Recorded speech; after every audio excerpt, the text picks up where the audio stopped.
thank you. That was a nice overview of some things. So you said you were kind of uncomfortable early on doing it. So what's the tweet you've done that was like the best one, that got the most retweets, got the most likes? Early on, and it encouraged me to do it. So I'm serious. I was so terrified to jump off the ledge, and I really didn't want to. And then I built out my my Twitter profile. And I chose Twitter because that kind of works for me. I like that broadcast kind of venue, and I like the news, and I like to read what other people are saying. I heard that PG&E was moving away from advertising during afternoon soap operas and funding. Okay, we all grew up with soap operas. Right. I'm dating myself. But I was just like floored. They were moving from TV to digital 100%. And that's kind of Adobe's position, is that digital matters. And so it kind of related to something I was interested in, like, wow, that's really significant. PG&E that made the soap opera industry was now wholesale unplugging that and moving it into digital. And I tweeted that, and it got retweeted like 150 times. Wow. And at the time, to me, that was like crazy. Why are you listening to me? But, I just happened to kind of pick up on the news article and share it at a time that other people hadn't seen it, and made it really relevant. And that was very rewarding. And it showed, oh, okay, maybe, I don't have to know everything, but I can add value. I can hear something and share it and pass it on. But I don't have to know everything. So that was really encouraging. And I'm sure that's what other people have experienced, is that reward of like, wow, I shared something and people really reacted to that. So is there something you tweeted you wished you hadn't? Not yet. Oh, that's good. You're doing pretty good then. I'm impressed. It's true. I have been really careful. Again, that's that PR training in me of not, I like to include information about our competitors, but not be overly congratulatory, where it would be like, oh, look at that Adobe person saying so-and-so is great. And yet I feel like, wow, you should really give accolades where they're due. And so I've been careful on that. I don't go too personal. I've chosen to not, because that's how I am. So I haven't had any embarrassing pictures show up anywhere yet. And I hope you don't either. But I think it's the younger people who've done that, like my nephews and nieces. Right. And like, oh, please don't do that. That lives forever. It's archived forever. So fortunately, I haven't had any really embarrassing moments, other than some speeches where I've stumbled and fallen and stuff like that. That's okay. I had a nephew who posted something inappropriate on Facebook, and my mom, so his grandmother, is a friend of his, and all the other nieces and nephews were going, oh my gosh, grandma's going to die when she sees that. So, it's sort of that reaction. And then you think, when they get older, are they going to look back and go, what was I thinking when I was 22 and did that? So, totally. Yeah. Exactly. And look at the recruiters. Of course they're looking at this stuff. They really are looking at this stuff, and I worry for the younger generation who's not mindful. Of course they're not. How do we, and I know, so this is kind of a two-part question, because you talk about your employees, and so you're encouraging all your employees to be engaged in social media, and you give them guidelines for doing that. But so kind of two different sets of people. How do you sort of work with employees if they're kind of being inappropriate? And then even those of us that have children, how do we work with them to try to be more appropriate? It's kind of two different populations. So you might start with the employees and what you've learned about how to kind of manage that in a healthy way that gets people to behave appropriately. I'll start with the employees. That's an easier one, because hopefully they're adults, but they often act like children, some of us, right? But I think where employees have maybe stepped over the line, and I literally can count like 5 times compared to the millions of times they've added value and delivered like great messages for us, it was because we weren't taking action fast enough as a brand.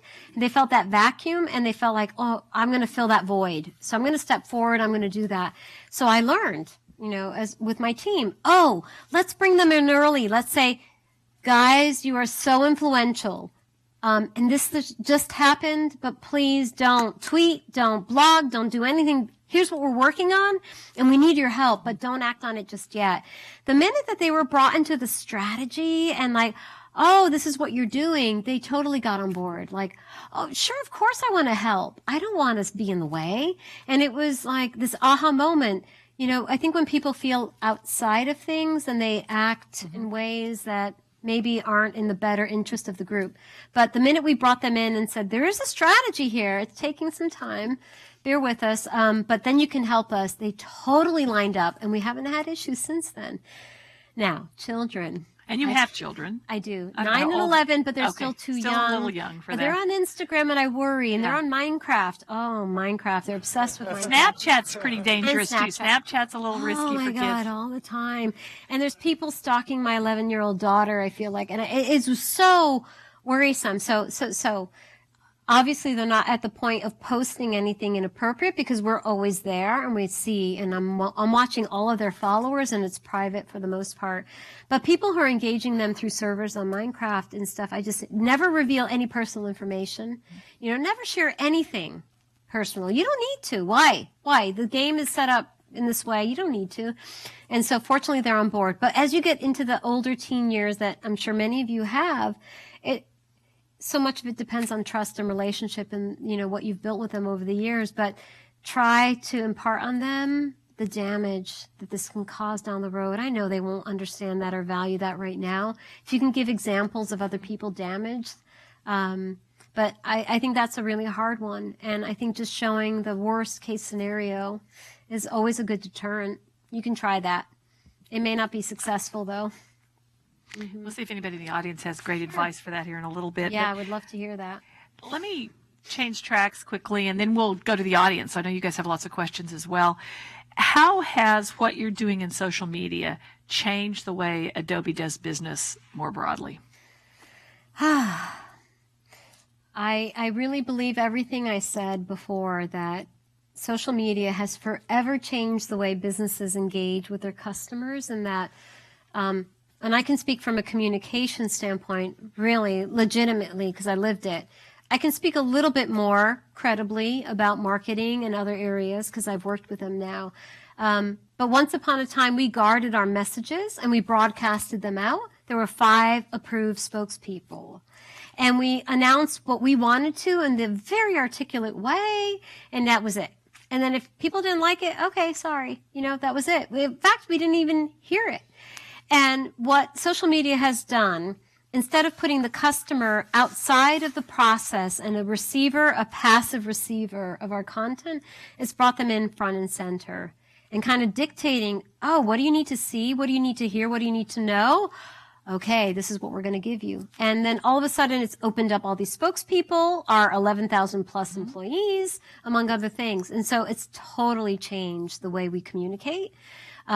We are a very corporate brand. I said before we take the high road, we've also been very much corporate speak, and we still suffer from that. And I still try to push my team to be a little more informal. But it's hard to let go of, right? And so just to be more human and dimensional and like a person.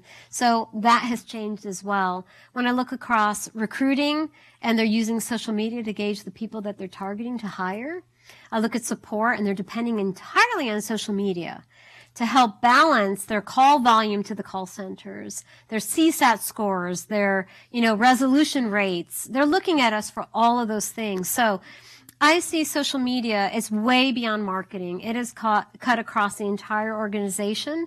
And okay, we're not perfect and we're not completely there yet, but it has changed every department that it has touched, every one of them. How has it impacted the employee culture, just more broadly? Very positively. Yeah. That's a great question. So I think our employees who are, and we get the credit for having among the tech brands, including Google and Facebook, which is awesome. Like Adobe has the most engaged employee base on Twitter, meaning employees percentage-wise are saying, I am from Adobe and I'm proud and I'm here to represent and I can talk to you. We have more of those than even Facebook or Google does. And I'm very, very proud of that. And so I feel that it has empowered them to feel like I have a stake in this. And the other thing, and I think we all get stuck in the whole idea of ROI and revenue, and that's the holy grail. And we are able to prove that. That's great. But what it really comes down to, are we meeting our customer needs and advancing what they want? Mm-hmm. And by putting employees front and center, interacting with them, they're hearing it all the time. And they're empowered to say, hey, I can help you. I'm going to try to fix that for you. And I feel that it's really empowered employees. I definitely feel that's made a big difference. Wonderful. Questions from the audience for Maria? Yes. I got two questions, but I'll start with one and see if we have time. Let's do the microphone. We're live streaming this, so we have people listening, so we want them to hear you as well. Okay, excellent. With 60,000 mentions daily, Yes. how are you listening? What tools are you using to listen? Yeah. What metrics do you use to feed, from the listening? And then how does that build your business case? Oh my God. Did he plant that? I love that question. I think he came up with that one on his own. Measuring relentlessly, I mentioned that before. If you don't measure it, it doesn't exist. So we've been very, very rigorous about listening and then taking that through. With the 60,000 mentions, that's noise. Like, well, who cares? What we're listening for are some key themes. We're looking at emerging topics. Is there a crisis brewing? So I get a report before 7 a.m. my time about topics being discussed overnight, so that when I get in the office, I know, okay, we have to call our war room, we have to engage, or not. It's just a regular day. It's great. So there's that part of it, that listening in terms of what's being talked about, what's emerging. Then we're looking at sort of sentiment and tone and buzz and perception of things we're putting out there. Here's the latest Creative Cloud innovation. Here's our newest offering. Here's what we're doing on the digital marketing front. And so we're looking at that. How are people engaging with our content? Then we're looking at deeper things like analytics. We're tagging a lot of our content, and then we see, is it driving traffic to our website? Is it converting to revenue? So what we've done in our measurement framework, and I have a whole speech on that, it would take an hour, but we've identified the content, the data that informs different audiences. And at the base level, if you imagine the pyramid, it's my practitioners. They're engaging in social media every day. So they need to know, is their content relevant, and are their communities healthy and growing? And so we're giving them that information daily and weekly so they can course correct and course adjust. Let's change up that content. So there's that social practitioner level. There's a business stakeholder level where they're investing money in social media and they want to know about ROI. They want to know about analytics.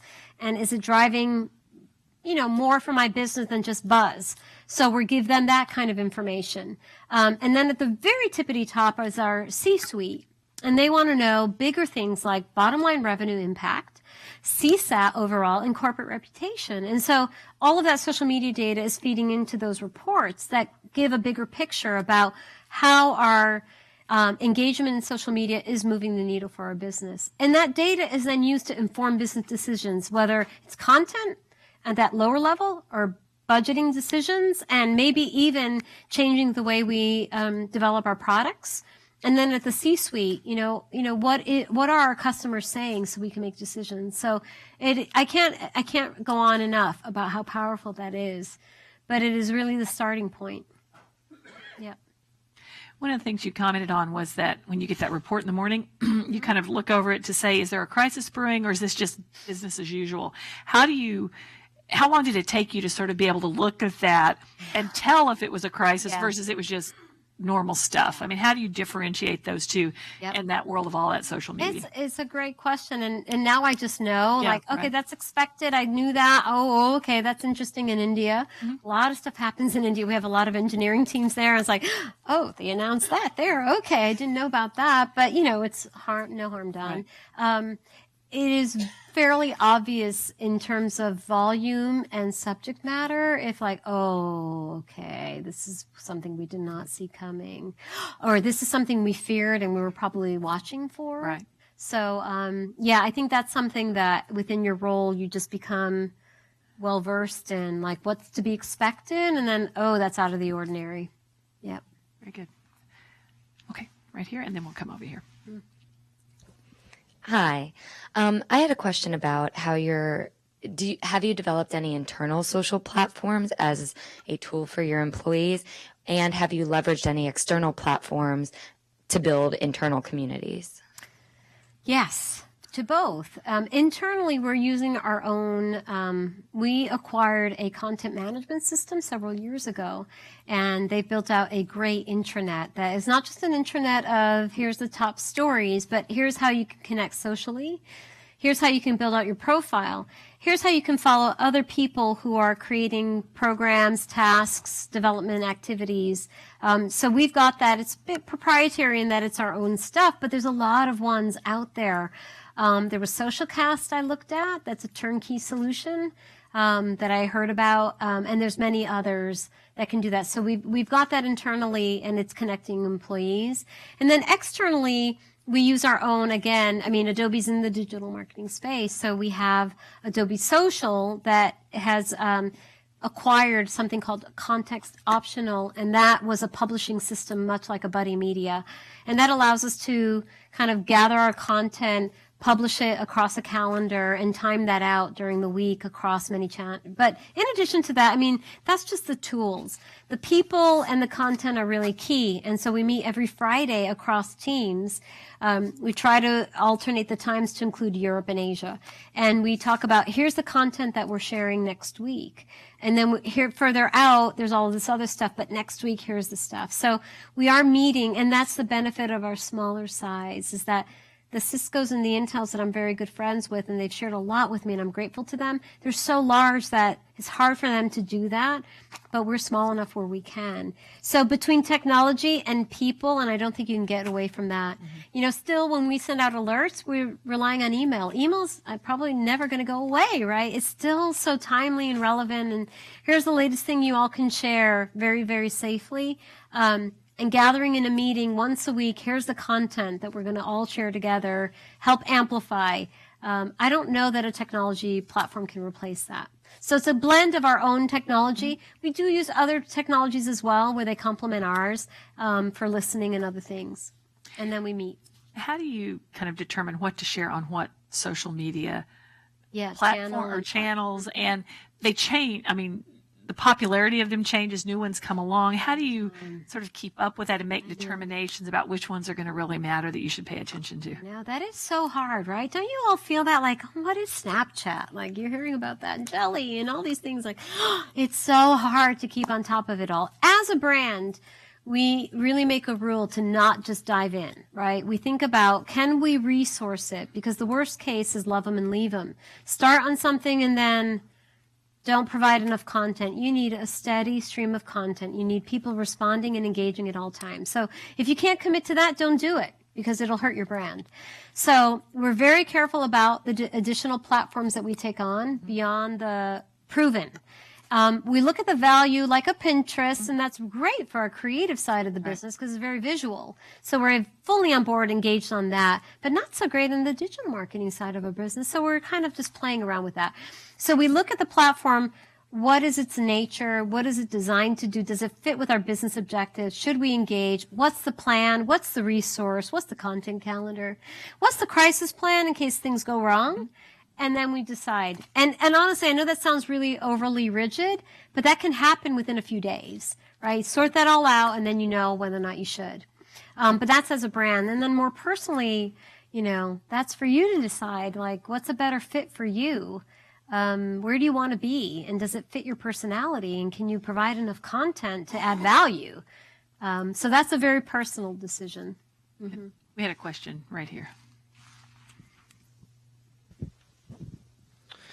So with Adobe's operation, sorry, do I have to stand up or sit down? That would be fabulous. We'd love for you to stand up. Awesome. Cool.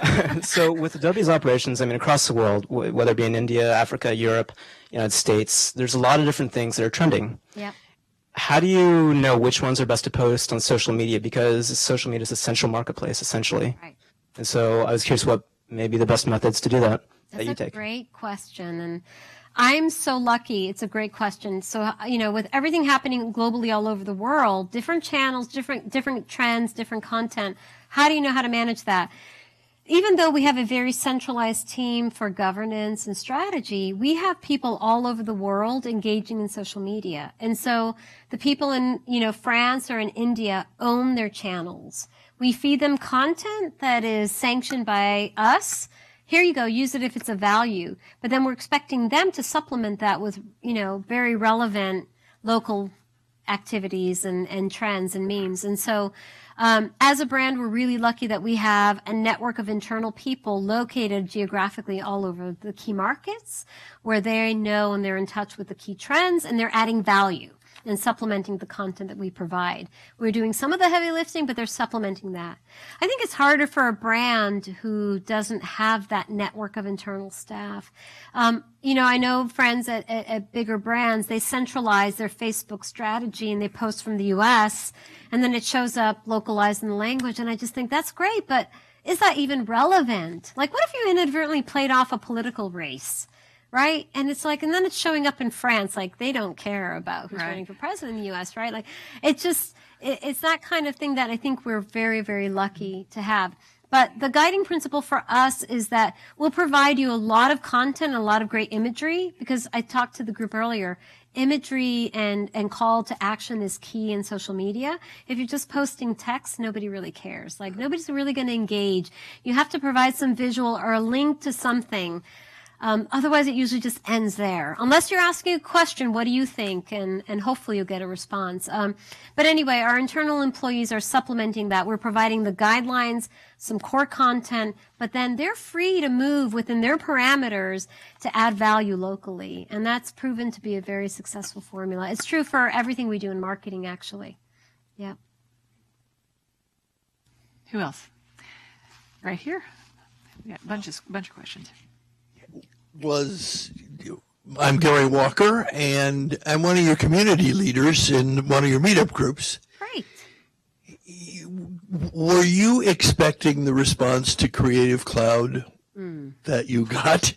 And I just returned from Death Valley with 50 photographers, and they knew I was active with Adobe, and they all told me what Creative Cloud meant. Yeah. And not one of them was remotely close to what's reality. There's so much misinformation. And I suppose you're the department of straightening out misinformation. Totally.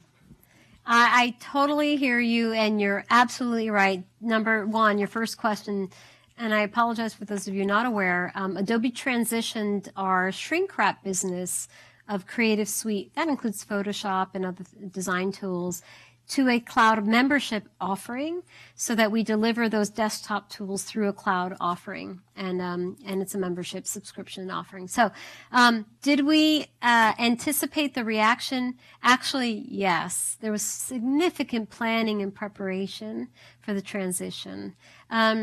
We were actually really stuck. We had a very mature market, and we were delivering tools 18 months and 24 months out. And the market, as you know, and I'm talking about social media, and I didn't get to the real-time stuff even a whole lot. Everything is real-time today. And customers are expecting updates on a more regular basis. That's what you expect from any of your valued membership services. And so we were realizing that in order for us to keep pace with that trend, we were going to need to shift our business model. But we also knew that not everybody would come along. Not everybody would want to subscribe and get the latest updates. Some of them wanted to buy our stuff outright. And we had to weigh that. And we thought the future is in innovating and in real time and in creating a bigger ecosystem. And we're going to go down that path. And so that's what we chose to do. But we knew that it would create a negative reaction in a base of people. And it did. We anticipated it. We prepared for it. Was it pleasant? No, not at all. And it took months to work through. And we still, to your point, have a lot of misinformation out there. People still don't understand what it is. Some people think that you still need to be tethered to be able to use Photoshop. That basic stuff. We have a huge campaign we are still working through to educate people. But I can say that, and I was there for all the war rooms and all of the negative reactions, we turned the corner. We had a huge negative reaction from a very traditional base, who a lot of, whom were not really understanding what we were doing. Little by little, as we started to educate, they moved over to understanding and at least accepting, even if they weren't getting on board. But we still have a ways to go. But we've turned the corner, and sentiment-wise, which is what I'm kind of reporting on, we are back to pre-announcement levels. And so it took a good 6-7 months, but we're back to where we were. We weathered the storm. We started to educate, but that is still it's still required because there's still a lot of misinformation out there. Yeah. Right here.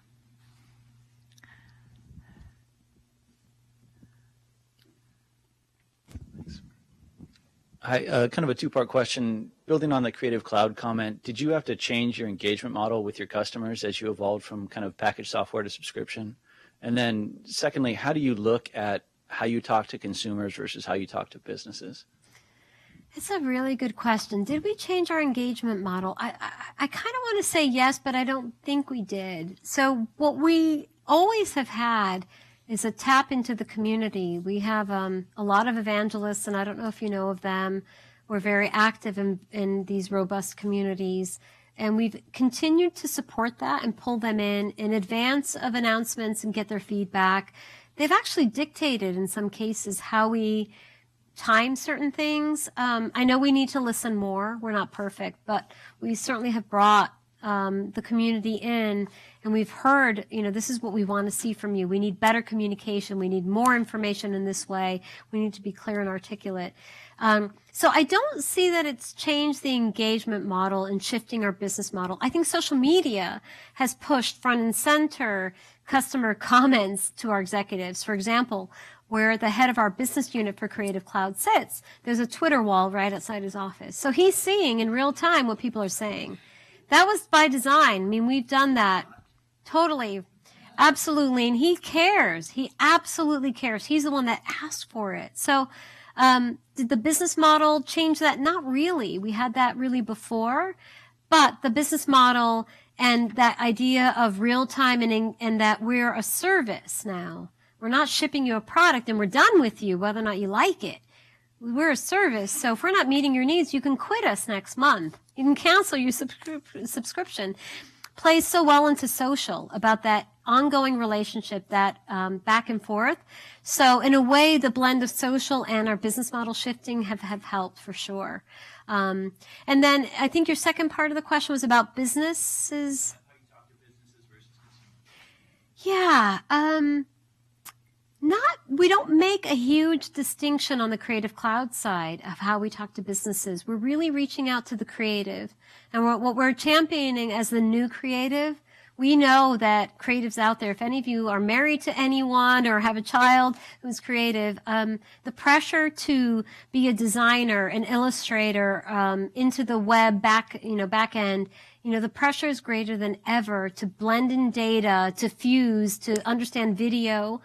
And so we understand those pain points and the workflow issues that creatives experience, and we're trying to eliminate that. Make it very seamless. Okay, you have to start here, but you're going to have to grow here and here and here. And that's helping you become a better creative. And so we're speaking to the creative. And in so doing, I think we're reaching those creative agencies where there's a team of people working. But we do have messaging for teams and for enterprises where it's like you have a department of people. You want one admin, turnkey solution to get that installed and secure. So there's that kind of stuff for enterprises that's a little different that an individual won't know and need to know.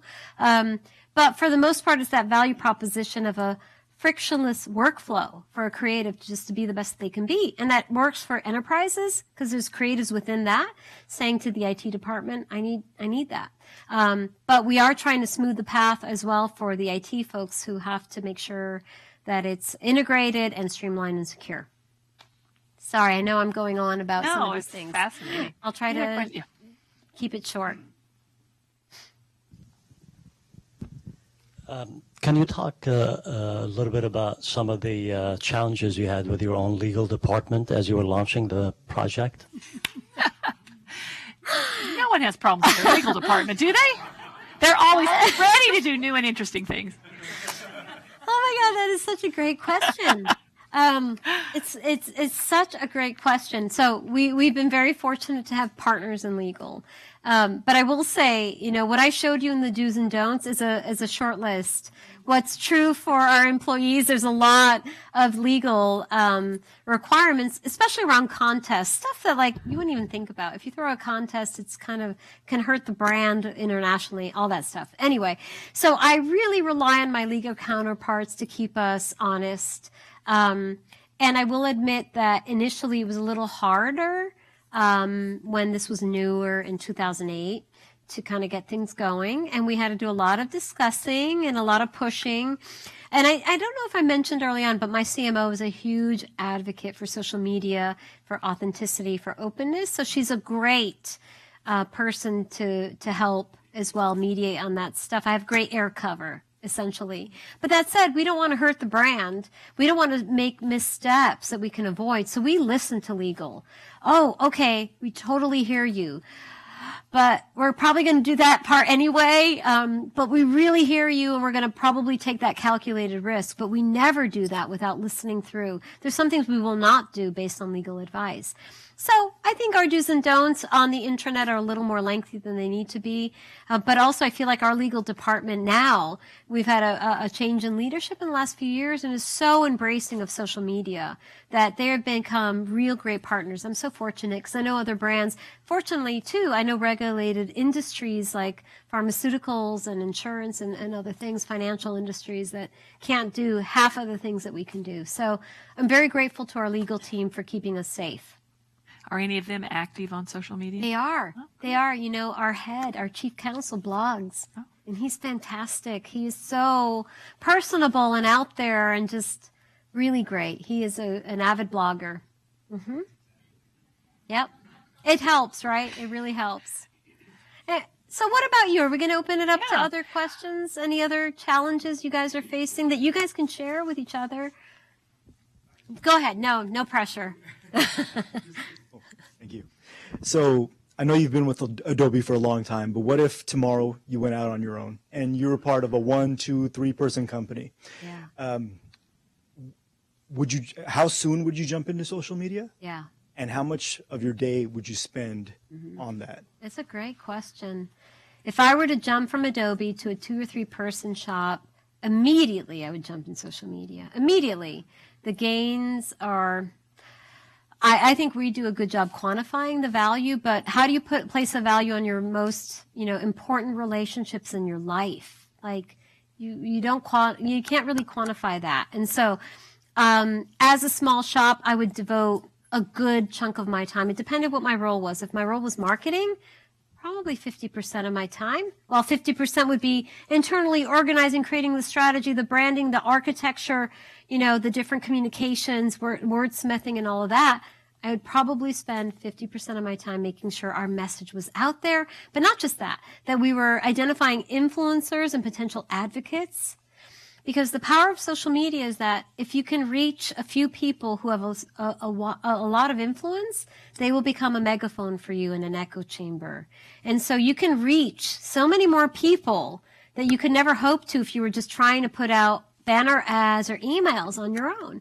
You get an influencer to come to your side and advocate for you, and you can reach loads of people. And so the return on investment for that would be huge. And so I would invest a significant amount of time. Significant.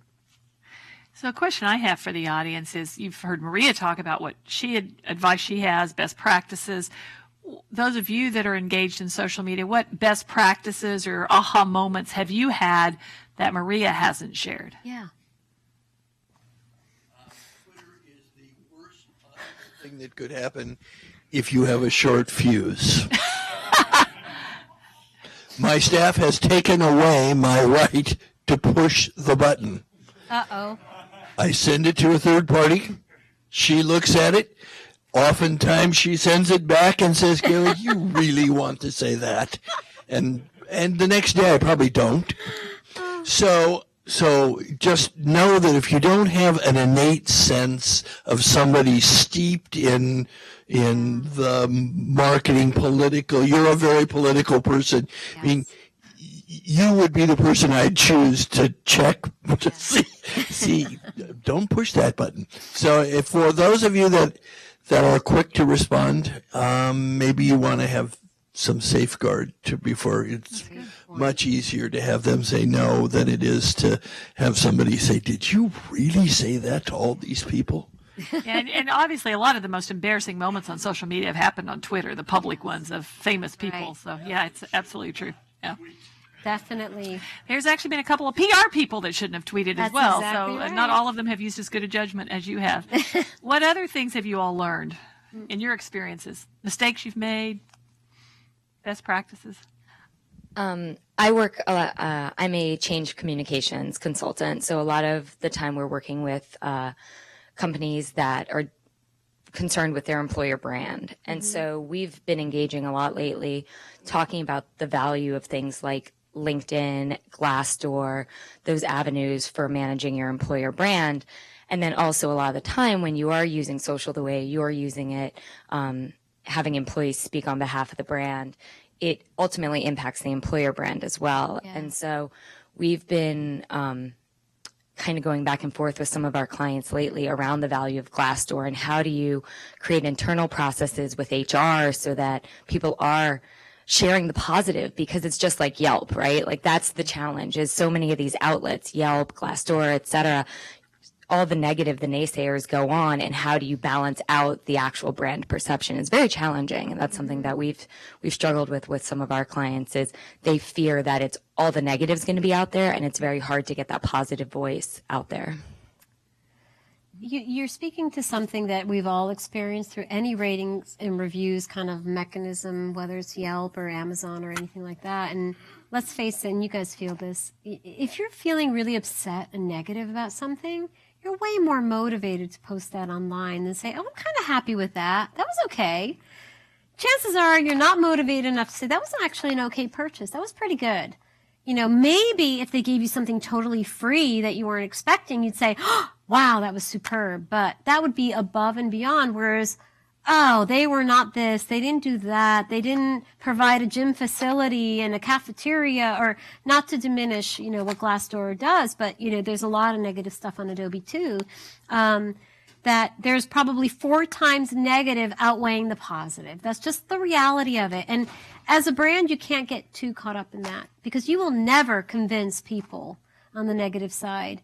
For stuff where they don't have grounds or it's not legitimate, and you can get into this tit for tat, it'll take forever, and then you look just as lowly, you know, trying to defend your brand, you know, where your intentions are good, but it comes across as defensive and all of that. So again, we tried to take the high road, and we try to correct misinformation. We try to educate the best to our abilities, and we don't always succeed. But sometimes you have to let things go, knowing it's wrong, knowing it's not great, but knowing that, you know what, you're just not going to be able to win on this one.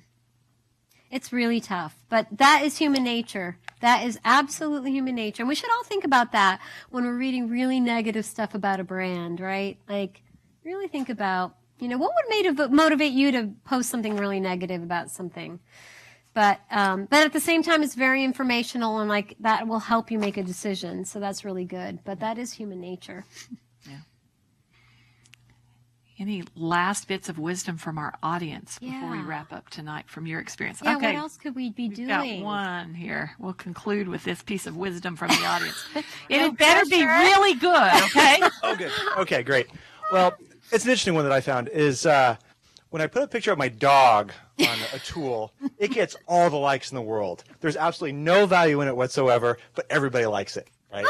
Well, when it's something like I'm looking for someone to support a cause or, you know, donate to this thing or that thing, they don't like it because there's that sense of commitment when they That's hit right. the like button. And so the question is when you're doing things like that, when you have a campaign such as that, how do you get around that level of, "Oh, I'm not going to like it because I know. that commitment, when I hit the like, I'll actually have to do something." Boy, you have just tapped into another human like behavioral issue. So we do all the baby pictures and dog pictures with a cause, and we marry the two. So people see it and then they click on it. I was going to say, baby pictures are just as good as dog pictures. Yeah, baby pictures are great, No, too. you have hit on it, like kitten videos, right? All over it's just crazy. It is absolutely true, and that's part of human behavior. And in the end, I guess it's what you care about. When you are looking for a cause program, you want people who are willing to commit. And so in a way, it's a filter. People will self-select. And it's people who I really care about that. I'm willing to devote money or time to it. And so some of the people who would click on a dog or baby photo, you don't want them because they're going to be a waste of your time. So in a way, it's okay. But it just depends on what your goals are. If it's mass awareness, then employ whatever's going to get mass awareness and interaction. But if you really have a cause and something that is requires more commitment, then it's probably okay. And just figure out how to target more of those people. That's a trickier thing. Gotcha. So in other words, if I wanted the megaphone to go out, put the dog on the picture, and then have that sent out. But if you want commitment, then that's fine because they're going to commit if they. That's right. Broad awareness, but then the follow through are the people who really care and that you can count on. So, Thanks. yeah.